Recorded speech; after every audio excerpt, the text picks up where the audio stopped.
نحمدہ و نصلی علی رسولہ الکریم اما بعد۔ ترجمے والے قرآن پاک کا صفحہ نمبر 868، 24واں پارہ، سورہ زمر، چھٹا رکوع، آیت نمبر 53 اور 54۔ اعوذ باللہ من الشیطان الرجیم، بسم اللہ الرحمن الرحیم۔ قل يا عبادي الذين أسرفوا على أنفسهم لا تقنطوا من رحمة الله إن الله يغفر الذنوب جميعا إنه هو الغفور الرحيم وأنيبوا إلى ربكم وأسلموا له من قبل أن يأتيكم العذاب ثم لا تنصرون۔ صدق اللہ العظیم۔ پیچھے بات چل رہی تھی مشرکین کی، اب یہاں یہ آیت ہے جو بڑی ہی رحمت والی، بڑی تسلی والی آیت ہے۔ بعض مشرکین اسلام لانا چاہتے تھے اور انہوں نے کہا کہ آپ جس چیز کی دعوت دیتے ہیں یہ ہمیں بہت پسند آئی ہے، بہت اچھی ہے، اس کی تعلیمات بہت اچھی ہیں، اس کے نظریات بہت اچھے ہیں، اس نے جو کچھ سکھایا ہے وہ بہت اچھا ہے، جن چیزوں سے منع کیا ہے وہ بہت بری چیزیں ہیں، ہمیں یہ دین بہت پسند آیا ہے، ہم اس کو اپنانا چاہتے ہیں۔ لیکن مشکل یہ ہے کہ ہم نے جرم بہت کیے ہیں، بہت قتل کیے ہیں، بہت بدکاریاں کی ہیں، چوریاں کی ہیں، ڈاکے ڈالے ہیں، بہت کچھ ہم نے کیا ہے۔ تو اتنا کچھ کرنے کے بعد اب ہم اسلام لائیں تو وہ اسلام کس کام کا؟ اسلام تو برائیوں سے منع کرتا ہے، ہم تو اتنی برائیاں کیے بیٹھے ہیں۔ اسی طرح وہ لوگ جنہوں نے مختلف لڑائیوں میں مسلمانوں کو شہید کیا اور بعد میں پھر وہ ایمان لانے کی دل میں ان کے داعیہ پیدا ہوا تو انہوں نے بھی کہا کہ ہم نے تو اتنے مسلمانوں کو، اتنے بڑے بڑے لوگوں کو شہید کیا۔ دیکھیں حضرت حمزہ کے جو قاتل ہیں وہ مسلمان ہو گئے، بعد میں کتنے برے طریقے سے حضرت حمزہ کو شہید کیا اور کیا ان کے ساتھ سلوک کیا، لیکن بعد میں اسلام کی دولت نصیب ہو گئی تو ان لوگوں نے کہا کہ ہم نے تو اسلام کے اتنے بڑے بڑے لوگ شہید کیے، مارے، ختم کیے، تو کیا اسلام ہمیں بھی جگہ دے گا؟ اسلام میں ہمارے لیے بھی کوئی جگہ ہے؟ ہمارے یہ جرم بھی معاف ہو سکتے ہیں؟ تو اللہ تعالیٰ نے یہ آیت نازل کر کے فرمایا کہ آپ اے پیغمبر آپ میرے بندوں سے کہہ دیں، ان بندوں سے جنہوں نے اپنی جانوں پر ظلم کر رکھے ہیں، بہت ظلم کیے جنہوں نے، ان کو کہہ دیں کہ میری رحمت سے مایوس نہ ہو۔ اللہ کی مخلوق کے سارے جرائم مل جائیں، اللہ کی رحمت اس سے بھی بہت بڑی ہے۔ اللہ تعالیٰ فرماتے ہیں اللہ تعالیٰ سارے گناہ بخش سکتے ہیں، وہ بہت بخشنے والے ہیں، بہت رحم فرمانے والے ہیں، بس تم توبہ کر لو اور اس کے فرما بردار ہو جاؤ اور تابعدار بن کر رہو تو پھر اللہ تعالیٰ بخش دیں گے۔ تو گویا 3 باتیں فرمائی ان 2 آیات میں۔ ایک تو یہ کہ اللہ کی رحمت سے مایوس نہیں ہونا، چاہے جیسا کیسا بھی انسان ہے۔ دوسرا یہ کہ توبہ کرنی ہے، بغیر توبہ کے کام نہیں ہوگا، شرک سے توبہ کرنی ہے، کفر سے توبہ کرنی ہے، عقیدہ ٹھیک کرنا ہے، یہ کام تو کرنا ہے۔ اور پھر توبہ کرنے کے بعد بھی یہ نہیں ہے جو مرضی کرتے رہو، بس اللہ تو بخشنے والے ہیں وہ بخشیں گے، نہیں، اس کے بعد فرما برداری کے ساتھ زندگی گزارنی ہے، تابع داری کے ساتھ زندگی گزارنی ہے۔ حدیث شریف میں ہے کہ اسلام جو ہے وہ پہلے کے سارے گناہ معاف کر دیتا ہے، تو اسلام لانے سے پہلے کے گناہ تو ہو گئے معاف۔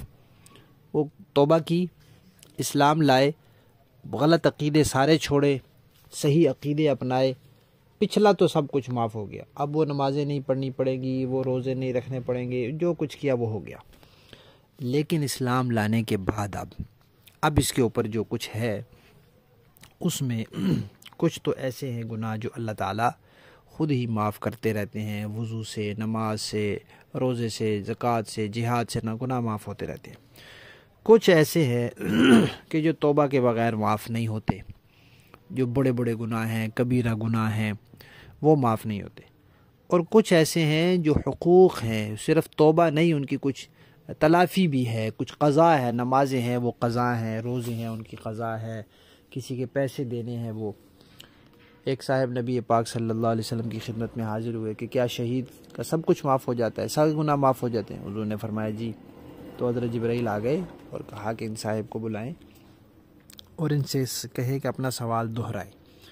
انہوں نے سوال دہرایا تو فرمایا بالکل سب کچھ معاف ہو جاتا ہے سوائے دین کے، جو اس کے ذمے قرض ہے، وہ لوگوں کا قرض ہو، لوگوں کے حقوق ہوں، یا اللہ کا قرض ہو، اللہ کے حقوق جو نماز روزے وغیرہ کی شکل میں، یہ معاف نہیں ہوتے۔ تو فرمایا اللہ کی رحمت بہت بڑی ہے، جتنے جرائم تم نے کیے وہ سب معاف ہو جائیں گے، لیکن ان کا ضابطہ ہے۔